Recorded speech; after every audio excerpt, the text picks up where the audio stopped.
Hello everyone, welcome back to my channel. So as promised, in the second video I'm gonna talk to you about the 2019 season as a look back on the Masters events. As you know, there are 9 Masters 1000 events throughout the whole year, and at the end of the season we have the ATP Finals. It used to be called the World Tour Finals or the Tennis Masters Cup before. Today we're going to refer to it as the ATP Finals. So the first one is the first of the so-called Sunshine Double in North America, California, Indian Wells. This year's players who reached the final were Roger Federer and Dominic Thiem.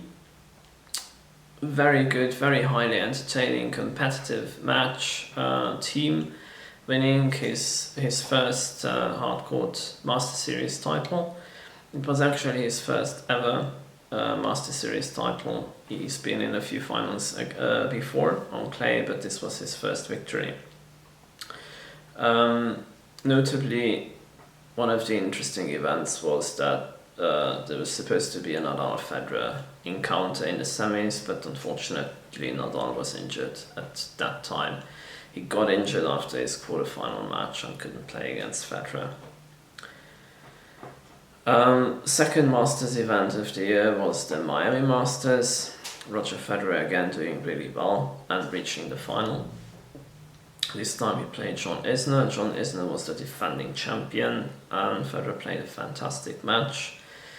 Before getting to the final, he's beaten Shapovalov, the other semi, Felix Auger-Aliassime, the other upcoming Canadian youngster, lost to Isner. Really strong performance from the young Canadians, but Isner and Federer too strong in the end.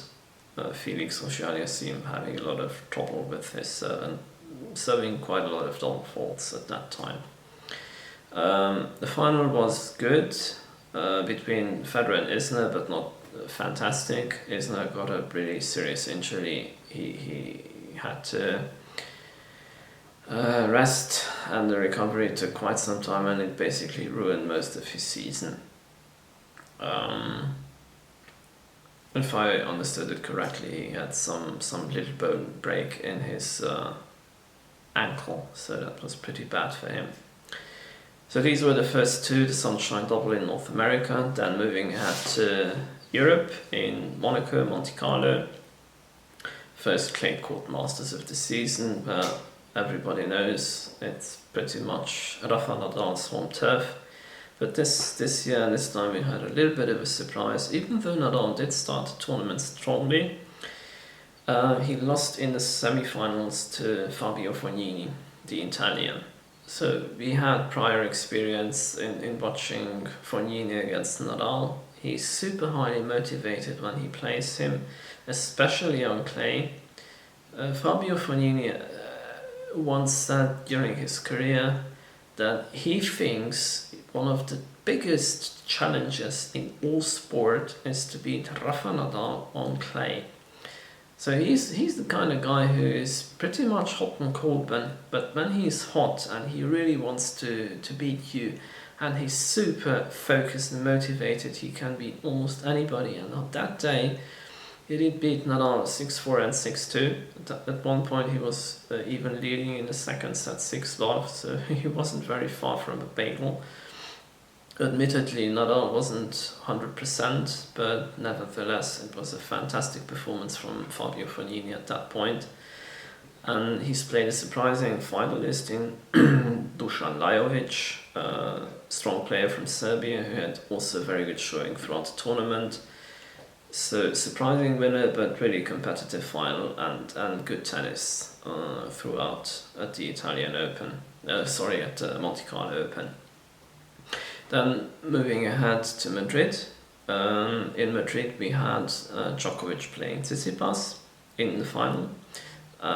Notably, Tsitsipas has beaten Nadal for the first time in his career right here then in Madrid on clay in the semis, winning the first set, losing the second, and edging out the third quite convincingly actually. he didn't have enough left in the final against Djokovic. Djokovic playing well and avenging a prior defeat against Tsitsipas.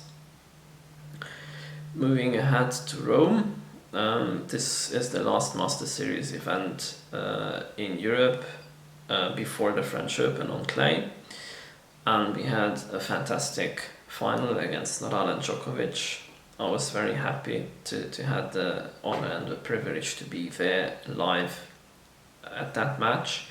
I thoroughly enjoyed it. It was a really good battle, even though at some points you had the feeling it was a little bit hot and cold from Djokovic. Nadal winning the first set 6-love, and he seemed to be dominating at the early stage of the second as well, but then Djokovic really played well and edged out the second.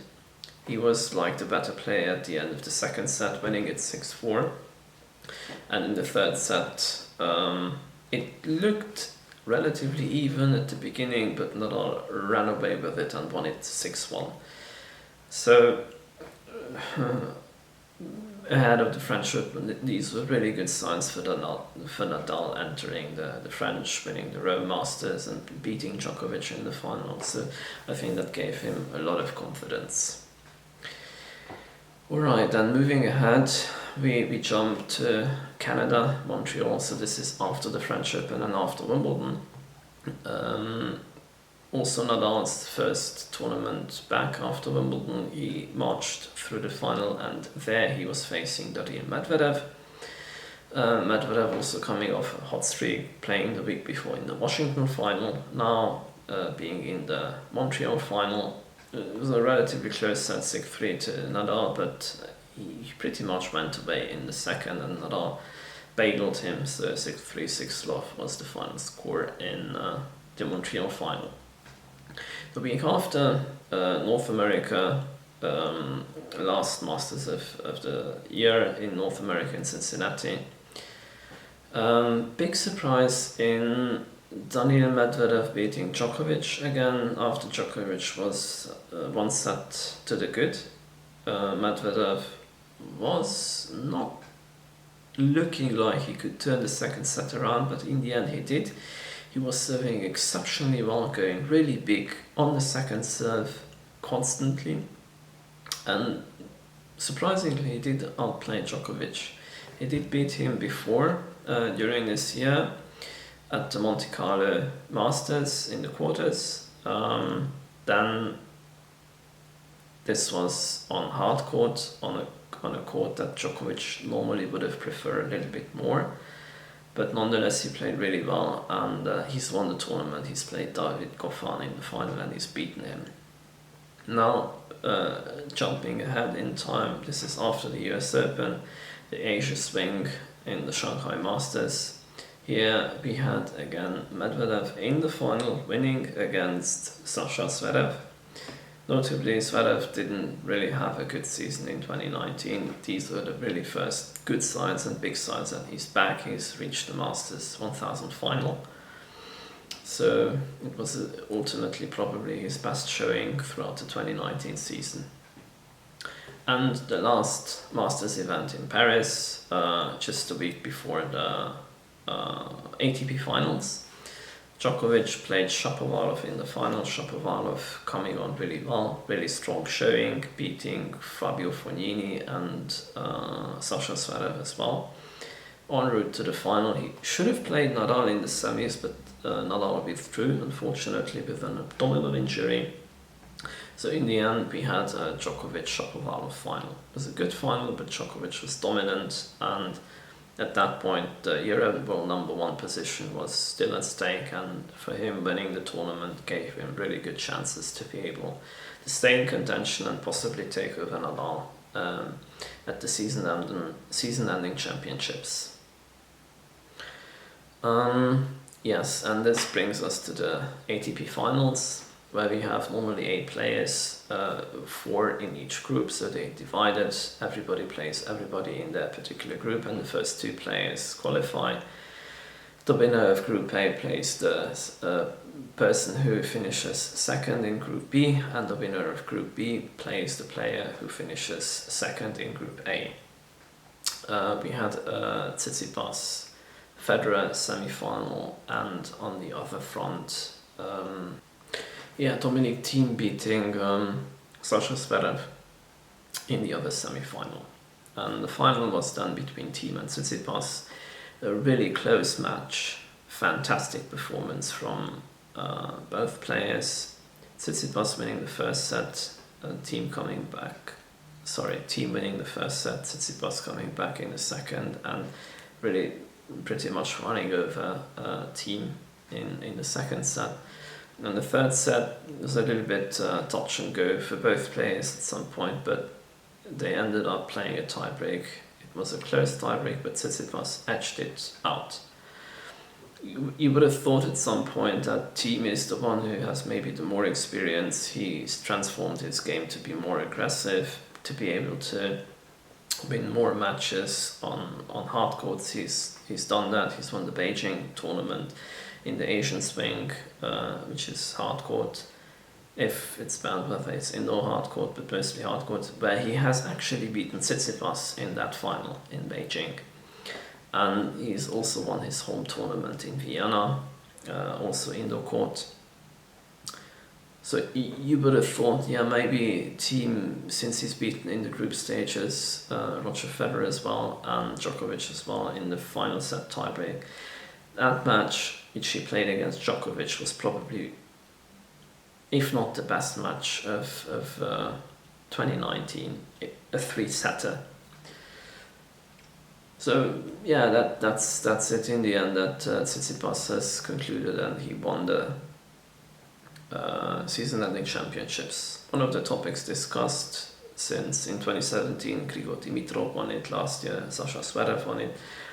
None of those players really confirmed his good form in the upcoming season. So it's going to be interesting to see if Tsitsipas manages to do that in the 2020 season. So tune in to the channel for the upcoming videos during next year.